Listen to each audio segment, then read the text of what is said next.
ninkaan rabin sinaanteena idina diida sarreyntiisa anigoo maxamed jaamac dalmar waxaan halkan ka sheegayaa waxyaabaha ka socda gobolka Sool magaalada madaxdiisa Laascaanood meeshaas waxyaabihii ka socday maalmaha indhoweyd baad la socotaan muddo 20 casha ayaa wuxuu ka socdaa barakacu iyo mudaharaadku marka dadka shacabka waxaan halkan aan ugu hambalyeeynaa sida geesinimada leh ay u soo banbaxeen ugu adkeysan waayeen waraabaha iyo waxa micnihii lagu sameeyay iyo qabiilka ku soo duulay marka waxaan ii sheegayaa walaalayaal inagu isaaq waxba lamayna dhisan waxba lama leeyihiin waa qabiil inagu soo duulay maamul lamayna samaysan meesha xoog iyo dad inaga oo micnihii inaga aan masiirkeena iyo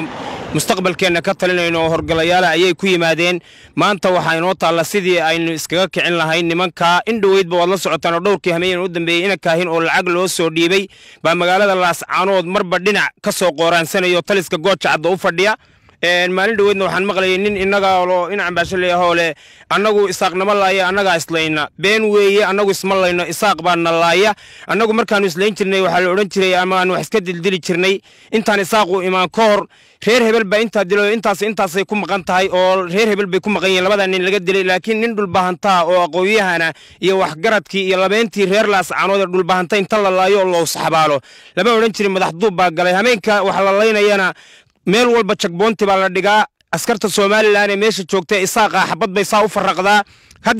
hadhowna taliska gooja cadde bay ku yaacaan waxay u raadgadayaan qofkii wax dilay ee gacan ku dhiglaha madax duubka taliska gooja cadda dadka laga laayaa taa inaan inii iftiimiyo inii cadeeyaan rabaa hadalka waxa la yidhi inaan run ka sheegin been baa u qurunsan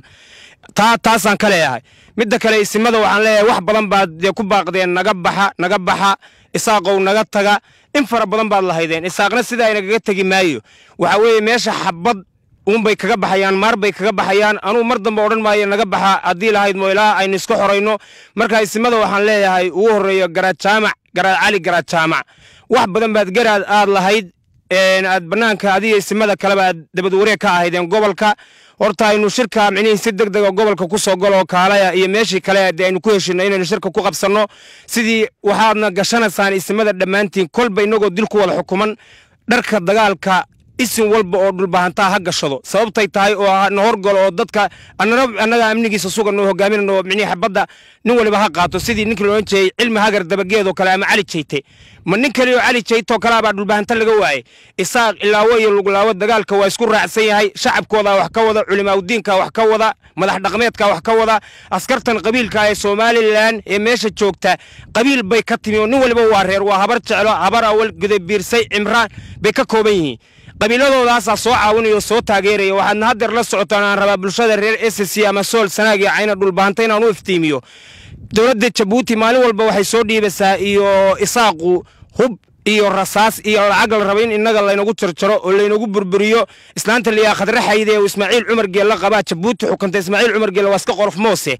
halkaas micnihii maalin walba laga soo dhiibaya marka waxaad ogaataan in nimankaana dabada laga soo riixayo gobolkeena la rabo in la inaga tirtiro Laascaanood ay maanta muran gasho sidii Caynaba rabiyaa lahaa dhulbaahanta lahaa maantana waad aragteen isaaq baa haysta waxayna aqbali karno iyo waxayna qaadan karno maaha doofaarkana waxa la ficil aan baa loo cadaabay maanta haddaynu gobolkeena xoreyn weyno dalka aan micnihii aan iskaga gurno isdiimno nin dhulbaahanta oo maanta kaftami kara waad aragteen gabaygu waa naga xidhay waagi gobol isu gabi jiray waxa la oran jiray marba la oran jiray qamaan bulxan baa ninka la dhuux baa gabaygu ka xidhma maanta sidii baa gabaygu waagi cala dhuux uga xidhma gabaygu inoogu xidhaya aynu gabayga furanno aynu dalka xoreyno dagaalkan waa dagaal abaabulo lagu wada socdo 15 sano gobolka haysteen 15 sano dilal baa ka socday waagi hore aanu anagu joogi jirnay inta is qabsan koor ma dhici jirin in dadka la saxabaalo in dadka la laayo waa qabiil ku soo duulay anagu isaaq waxna lama leeyahay waxna lamaanu dhisan la maamul manihin la baalkeer manihin anagu hadaan nahay bulshaweynta Sool Sanaag iyo Cayn ee reer SSC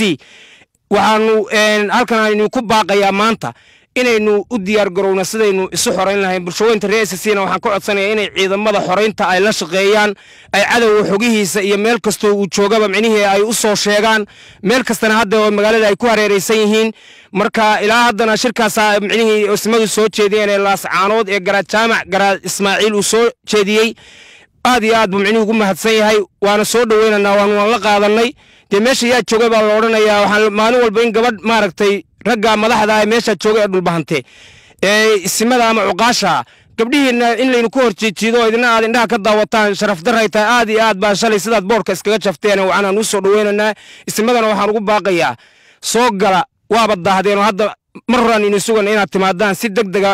waa inaad ku soo gashaan haddii ilaahaymo oo aynu isu xoraynaa oo aad tuutaha u qaadataan maanta isaaqo uga baxo ma baahna waxay u baahan tahay inaynu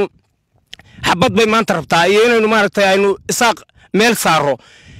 waa nimankan waa soo duuleen gobolkeena la wareegaan bay doonayaan magaaladeennii hadda waad aragtaan reer waliba meeluu ku faanu leeyahay meeshaynu ku faalin jirnay laascanoodna maanta qabiil inagoo kalaaba haysta waxaan kaloo ugu baaqayaa shacabka kale ee walaalada ee waad aragtaan maanta waxa waddanka ka socda dee inaad marna taahaan waa kanoo sidanay nahay oo niman waarka hartina marna aad nagu daawataan taasi wax maaragtay marna nalagu gorgortamo markii xildhibaan la qaybsanayo markii wax la waxaynayo aad shafka la garaaco dee taasi wax bahalkeera maaha anoo siyaasiyiinta la hadli maaye shacabka kale walaalaha ee xalaashaan la hadlayaa marka waxaan leeyahay bulshaweynta reer SC hadalka waxaan ku soo koobayaa ma ogtahay macmiil in bangiga Salaam Banki uu gaar leeyahay adigoo aan tagin xarumaha Salaam Banki inaad lacag dhigan kartid bangiga haddaba macmiil si aad akoonkaaga lacag u dhigatid falna raac tilmaamaha soo socda